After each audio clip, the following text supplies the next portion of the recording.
Hello, I'm Dr. Gloria Horsley. And I'm her daughter, Dr. Heidi Horsley. Heidi and I want to welcome you to Open to Hope Conversations, the podcast. We believe that the greatest gift you can give yourself after a loss is hope, using this moment to connect with others who have not only survived but thrived. So let's get started.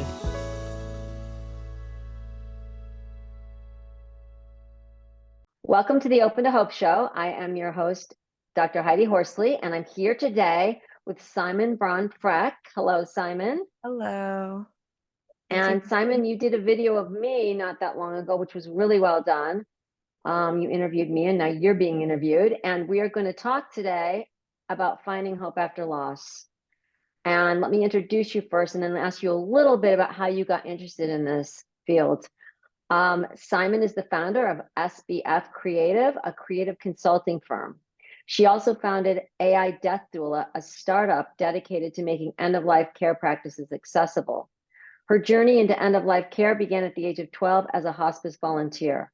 She is focused on how technology can empower individuals to make autonomous end-of-life care decisions and how it can help bring death care and funeral care back into the home.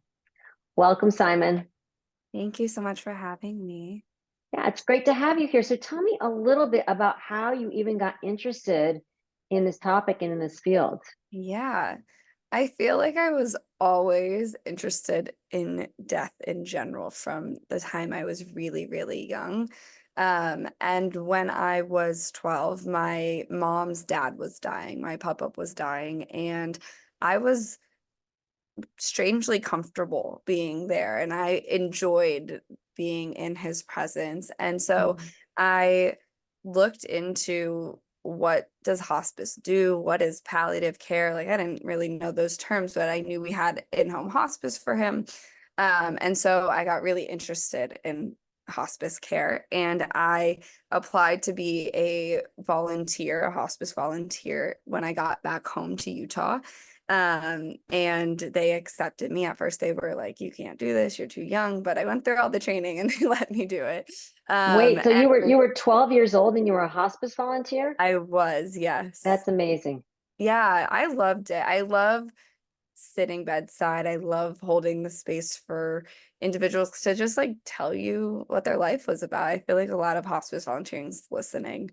And I loved it. So that's how I got into it. And then from there, I just really started research all the way through high school, into college, grad school, and now. Yeah. That's amazing. When you do the hospice volunteering after people die, are you still there for them or no? As a hospice volunteer, it varies on your relationship with the family. I personally was not, because I did hospice inside of a facility. I did not do at-home hospice because I couldn't under the age of 18. After Okay. I was 18, I did work more closely with death doulas. That was where I kind of landed in my niche. And then you are there with the families post-mortem through all of the funerary and burial practices as well. So that is kind of my exposure to post-death care, is really with death doulas, death midwives, and alternative burial practices. Okay, so what do you think that people need early on after a loss? I think what people need, the sense that they have some semblance of control. I think that it's a time that's very hectic. And when you walk into a more conventional funeral home, you're often given a laundry list of things you can buy, and they're trying to sell you this casket or these flowers. And I think what people really need is to know that they can have a funeral or a burial the way that they want it, the way that person who died wants. And so I believe that technology enables people to have those choices. It enables you to search for, what is aquamation? Can I be terramated in my state? Whatever it might be. I think people really want that choice to feel like their burial practices or their funeral practices are their own. I love how the death of your grandfather really made you want to do this. I mean, it sounds like you all were pretty close. Am I Yeah, right? I'm very close with my entire family. And I think honestly, I did not feel like we had any choice with his death. And Mm. that's what got me so interested in first it was cross-cultural death practices, and now it's the way technology influences end of life care.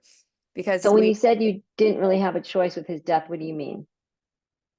we just didn't know a lot. We thought right after he died, he had to be taken away immediately. He didn't. Like Mm. he could have stayed in the home with us. We went to the funeral home in the town that my mom and all her siblings grew up in. They all still live there. My mom doesn't, but they all do.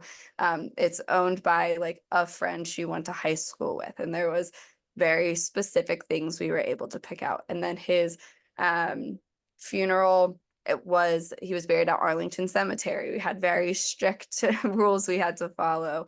So he Even was in the military. yes, he was in the military. Wow. Yeah. And so But even down to like the church that we were in, there were only a few songs we were allowed to play, and he loved music, and we weren't allowed mhm. to play any of the songs he would have wanted. And so it felt like from day one, we had never had a death in the family where we were all involved. The other people had obviously died, but it was much more removed. We did not have anyone die in the home up until my papa. And so I think a lot of it was like we just didn't know we had the option. And that's what I want to do is let people know they have options. But you don't even know what to ask for if you've never heard certain terms or if you've never been through that experience before. And it sounds like the funeral didn't really represent him completely. It didn't. There were a few things like he loved yellow flowers. We had yellow flowers, but it didn't feel like him. And I just want funerals to feel like you. That's so important to me. I'm crazy. I make my whole family fill out like 5 wishes documents on all the time. We like Are those? a 5 wishes document is a document that outlines what you want for both your end of life care and your funeral care. So down to like my dad wants to have a bonfire where we take tequila shots after he dies, or I what? love those. Yeah, and so we update them every so often because I want to know. We could die tomorrow, and so it's important to me that I know what my loved ones want. And that's why I really think if you have access to this information, you're able to make those plans and those choices before you have to think about them. I love this because I think that like what I would want might not be what other family members would want for me at my death. And so, my funeral might represent what they want instead of what Yeah. I want. So I kind of love this idea. You were under 12 when your grandfather died, right? I was 12 when he died. You were 12, so you're young. And was this your first pretty significant death of a family member? No, other family members had died as well. Mhm. Well, like both, I knew both my great grandparents. They were alive until I was like 10 on my Wow. mom's side. My dad's mom had died like in the exact same time frame. So there were a lot of other deaths, but none Yeah. of them died in the home. And I think that was the difference, is that we were able to care for him while he was dying rather Oh, than wow. it wasn't a sudden death. Some of my other family members had sudden deaths, and it also wasn't in a facility. So it was a lot more hands-on. And I actually wish it had been more hands-on. And that is another big reason that I think pre-planning is so important, because if it were up to me, I would have wanted to bathe him after. I would have wanted him in the home longer. But we weren't able to do that because we didn't know we had the option. Yeah. What is unique about losing a grandfather? A grandparent is often the first person someone loses in their life. Hmm. And I think that oftentimes you are close with your grandparent, but they're not as close as a sibling or a parent. And so I do think there's this distance that allows specifically children to talk about death, understand death without being too close to it or without being shocked by it. You're Hmm. almost expecting that your grandparents at some point will die. That obviously doesn't make your grieving process any easier. I think it might make it different. I don't know if it's going to differ for every person, but I do think that you're expecting your grandparents to die at some time, and so you are primed to talk about that death or to be part of that death in a way that you aren't with a sibling or with a parent. And so I think that that might be the difference, is your relationship to that person. Did you feel like you got enough support around your grandfather's death, or did you feel like it was minimized? Oh, no, I definitely did. My family is very good about talking to kids about death. I Oh, think that's that, great. yeah, I'm a big fan. I think we need a death education for everyone, starting in elementary school. So I loved how my family allowed me to be part of deaths my whole life. It wasn't just with Pup Up, but with a bunch of other family members, or talking about it in movies or books. I think that there is a false notion that kids don't understand death or they don't understand grief. And that's not true. It's been proven that kids do understand what's going on. And when you hide it from them, their grieving process is very different. It can be much more tumultuous. And so I think that there is a way to talk to everyone about death and dying. And kids often do see death in movies, for example. Like if you watch any Disney movie, the mom dies immediately, and kids know that It's they're true. seeing it. And so it's confusing when a grandparent dies and your parents won't talk to you about it, or a friend dies, or whoever it might be, and you're not given that space to talk about it. And I was always given that space.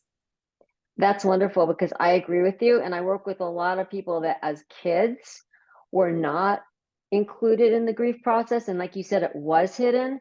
I work with people that weren't allowed to see people that were dead in coffins when they wanted to, and some that weren't even allowed to go to the funeral.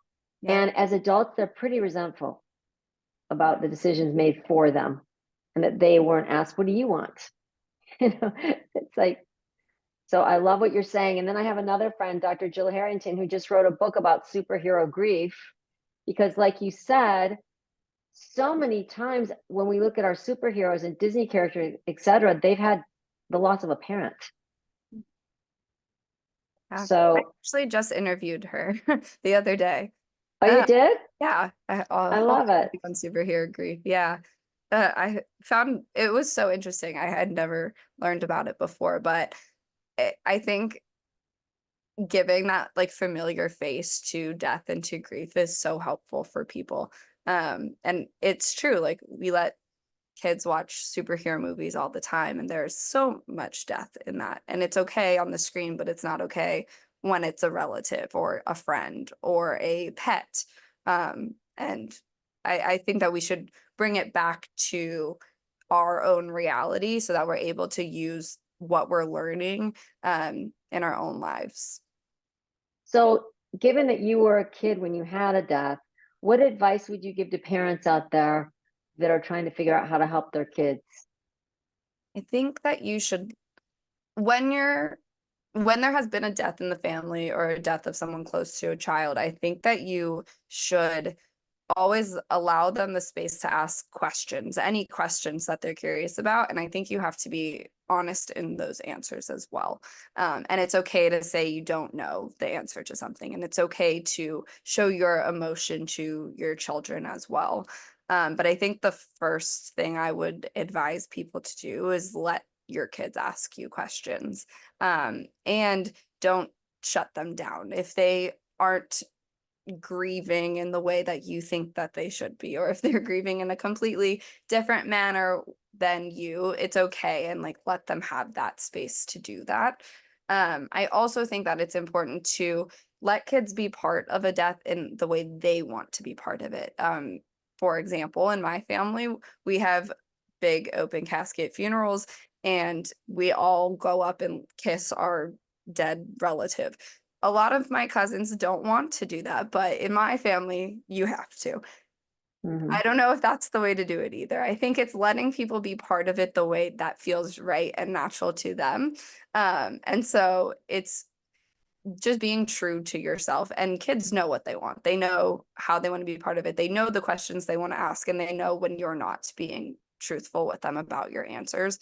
And so I think it's just really allowing them to be part of it in their own way. I love this, Symon. So where can people find you if they want to connect with you? Oh, they can find me in a few places. Okay. First would be on my personal website. It's my full name, symonbraunfreck.com. My email's there, phone number, everything, and also my LinkedIn. And then also my company website, AIDeathDoula.com. And we haven't talked about that too much, but what that is we have been developing an app where people can ask questions that they can't find the traditional answers to online or within their community. So can I bury someone on my property? Or can I keep my mom at home for the next 3 days on ice? Or can I have a Wow. home funeral? It's questions like that that are really state and county specific, that you might not have someone there to ask that question to in the moment, or you might just be curious about it and are uncomfortable or don't know who to ask about that. And when you just search it on Google, it's not typically very specific to you and your location or your specific needs in that death. Mm-hmm. Yeah. Okay, Symon. Well, thank you so much for everything that you're doing to help people find hope. And we like to close the show by saying, if you've lost hope, please lean on ours until you find your own. And God bless. I'm Dr. Heidi Horsley. You have been listening to Open to Hope, the podcast. You can follow Open to Hope on Facebook, Instagram, and Twitter. To learn more, visit us at opentohope.com and go to Apple Podcasts to subscribe. I'm Dr. Gloria Horsley. Join us again next week for another Open to Hope conversation, where we invite you to lean on our hope until you find your own.